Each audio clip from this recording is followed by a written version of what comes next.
If you've been watching baseball at all over the last 2 years, you are certainly aware of what the Dodgers have managed to do in terms of cementing their dynasty. As from 2024 to 2025, they not only have been tied for the most wins in all of Major League Baseball in the regular season, but have also had the best OPS, OPS+, total bases, and slugging percentage. Yet, somehow, all this pales in comparison to their back-to-back championships they managed to secure, making them the first team to win at least 2 World Series in a row since the Yankees around the turn of the century.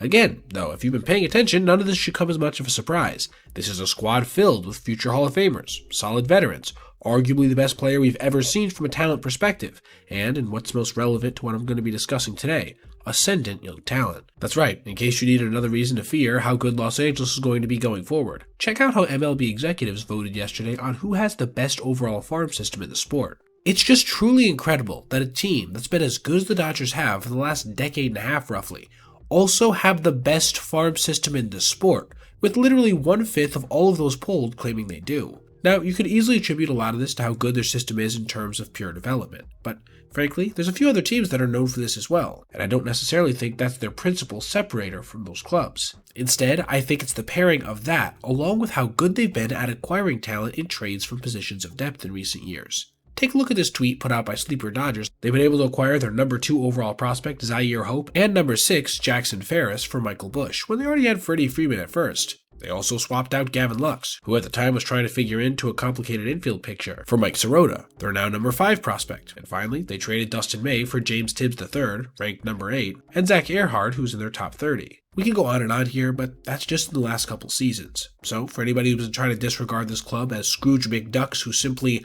buy their wins, take a look at that poll and that tweet, and tell me how you can reasonably believe that.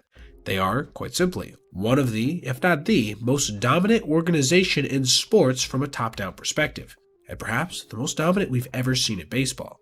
Think about it. Those Yankee squads that are winning World Series after World Series in years past, I'm talking specifically about the 40s, 50s, and 60s here, actually did buy a lot of the talent they won with. And let's be real, there was a lot less competition back then when the league had less than 20 teams, and player contracts were fundamentally different. I would argue the only squad that really gives them a run for their money in the whole of MLB history would be the New York squads of the 1990s and early 2000s, who certainly had an open checkbook similar to the Dodgers, but also developed some of the best players of their generation, including Derek Jeter, Mariano Rivera, Bernie Williams, Jorge Posada, and Andy Pettitte, among a host of others. But it was a different time back then, with still arguably less overall competition due to the not yet present addition of analytics to the sport. Regardless, I do think the Dodgers have a decent claim to doing something nigh unprecedented, establishing a true dynasty in Major League Baseball in a modern era that, for literally decades now, seemed impossible to do so in.